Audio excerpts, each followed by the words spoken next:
morning, Honorable Manager, Sir, respected Principal, Sir, teachers, and my dear friend. I am Diksha Maurya from class 8 standard. Today I am saying to a speech for Independence Day.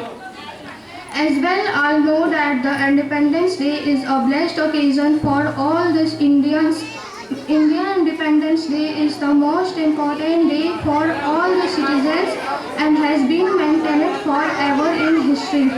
We got freedom from British rule after many years of hard struggle by our great freedom fighters.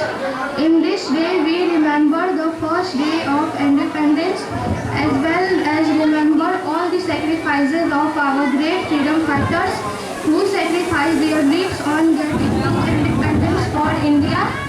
Everyone should feel proud to be an Indian. Thank you. Have a nice day. Happy Independence Day, all of you.